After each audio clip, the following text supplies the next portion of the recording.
Welcome back. Well, one of my favorite animated features of all time was Disney's Beauty and the Beast. And even to this day, it is considered one of their most popular, being made into a movie. And you can see it live on stage right over at Saddleback College. Today we have Scott Farthing on. You might recognize him. He's been here many times before, directs a lot of the productions there. And we have Alex McDermott, and she plays Belle. Yes. Big role. Oh, yeah. Yeah, definitely big Belle. First, Scott, let me talk to you. How did you decide any of the plays that you want to do in the upcoming season?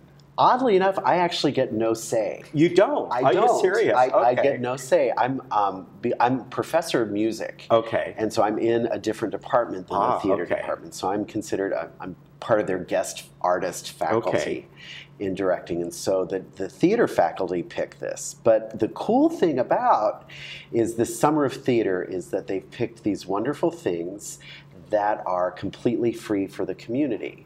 And so they decided Disney's Beauty and the Beast, and they have, with very important words after that, in concert. Yes. So we have the musical version of Beauty and the Beast with full orchestra, cast of 21 plus 25 additional singers that are on stage, orchestra of 14. It's a really big, lovely thing. And I think we're all drawn to Beauty and the Beast because we relate to it. The cast grew up with it, and it's a story that's been around, I think they say, for about 4,000 years, is the earliest telling of this fairy tale. So when you say in concert, are the actors still performing the roles and speaking? Oh, yeah. Okay. Yes, absolutely. All right, because that's what I was wondering, because I looked at that and I thought, is it just a musical? No, okay. it's still all of the characters. There are some dance numbers. What you don't have are the full teacup costumes. You don't have the full wardrobe costumes.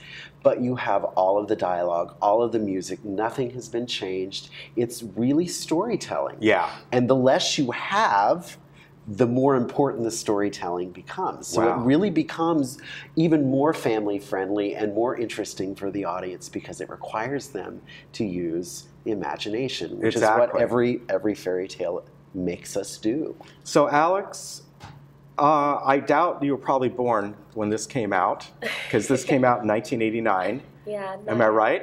You're correct. Yeah. But I bet that growing up. Oh, I watched it all the time growing up. Exactly.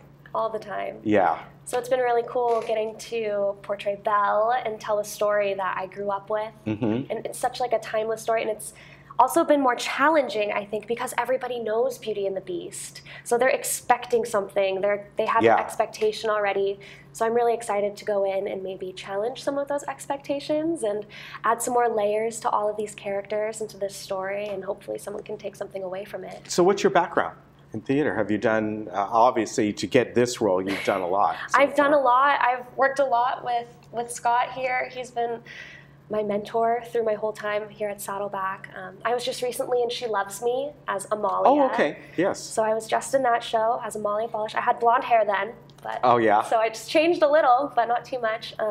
I was also in Spelling Bee as Olive Ostrovsky, and that was really fun. I grew up around here. I went to Sosha. I did theater there, but I guess what takes over my background more than anything is dance. Oh, really? Yeah. Okay. I grew up dancing, and that's what I did always until I came to Saddleback, really, and I figured out that I can sing and act. That is great. My professors have just helped me and molded me, and I've grown so much. So. And now I understand you're moving on back east to New York, right? I am. I'm moving to New York shortly after the show closes. Wow. So this will be my last performance here in California for some time. Who knows how long? Who knows where? Yeah. This journey will take me, but I'm very excited. That's a huge move, but a good one. Yes. And you'll be going to a conservatory there. I am. I'm going to a conservatory called the Open Jar Institute, and I will be doing their residency program. So it's really fast-paced, and I'll be auditioning, and all of it accumulates up to my industry showcase, ultimately. Wow. Yes. Ambitious. Yeah. Definitely. Well, as far as this production goes, I want to mention, by the way, it's free, which is unbelievable. Absolutely. And it's coming up Friday and Saturday evening at 7:30. People know the music very well. Most people, I think, know the music very well. And they certainly have watched the movie and all. But I know on stage, because I've seen the traveling show that went around a while back, it's wonderful when you actually see and hear the music live, see the performers, hear the music live. It's a totally different experience and a wonderful one, and one that kids really get into. Kids really get into, and their parents and their grandparents, because every good fairy tale works at different levels. And it hits the children with one thing, it hits their parents with another, and it hits their grandparents with yet another story. And this particular story, while at the surface level it's a love story, then there's all of these other elements about choices and about opportunities and about valuing people and valuing yourself and pride and humility. It's all of these wonderful things. And when you see it live, you actually get to see more of it. You really do. And the musical version, it has more songs in it than the animated film. And characters are more developed. Like Belle's father is more developed in her relationship with her father. So it's a very cool story, and it's free. The seating starts at 6 o'clock. You bring your blankets and your chairs. There's food trucks there. I think there's 10 food trucks. So this is in that courtyard area. This is in the quad outside of student services and the business building and the president's office. We've kind of taken over that entire thing. And then next weekend is a big band, Saddleback Big Band on Friday. I know you Shakespeare Saturday and Sunday. And then Little Shop of Horrors on the last weekend of July. Wow. So it's a huge, ambitious. All free. All That's free incredible. for the community. And as far as, you mentioned how they pick these, and you didn't get to choose, but man, what a great choice. I keep thinking it is the perfect show for our audiences and for July, and for people just being introduced to theater that they haven't spent anything. They just show up, and to me that's the important part of theater, is the accessibility, that they can come in, they'll sing along. I'm sure people will be singing along. They'll we have the elements that are important. We have our gold dress and the blue dress, and it's just, we have to use every bit of our resources to make this, especially something like that. Especially something like that. And everything. There's a lot of surprises, and the projections that are being used for this. It's really?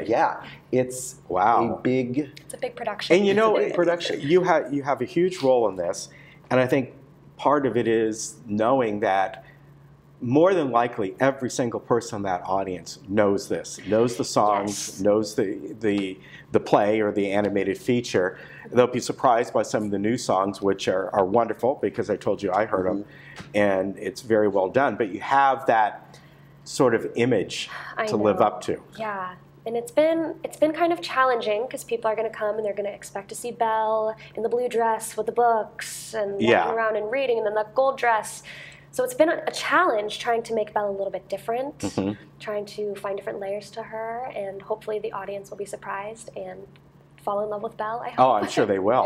And the humanity of this. Yeah. And the fun thing, we only have 5 props in the entire show. Wow. 5 props. Everything else is done with the body and the voice and the face. And the cast has been terrific with this, and we're so excited. I mean, we're excited. We really are. Fantastic. And good luck to you on your endeavors. I'm sure you'll do well. And Scott, I know we'll see you again. Thank you. So everyone, Beauty and the Beast, and this is coming up this weekend, Friday and Saturday at 7:30. Get there around 6, as you suggest. There'll be food trucks and all that. And it's in the quad area. It's in the quad. It's easily accessible. Okay. And so if you have mobility issues or whatever, there's lots of sidewalks. There's some seating that can already be reserved online for a little bit of money that's already set up. But it's accessible for everybody, and it's under the stars, and we'll get to see the crows at 7:30. Yeah. At 7:30, the crows fly through. It's really quite beautiful. All right. Thank you very much. And get over to try and see this because it's going to be wonderful, and you can see got great people that are both on stage and behind the stage putting this together, and they do great work over there. Nice to meet you. It's lovely to meet you. Scott, nice to see you again. Thank you for having us. All right, Thank you. take care, and we'll be right back. Good luck to you. Thank you very much. Yes. Thank you. Always good to see you.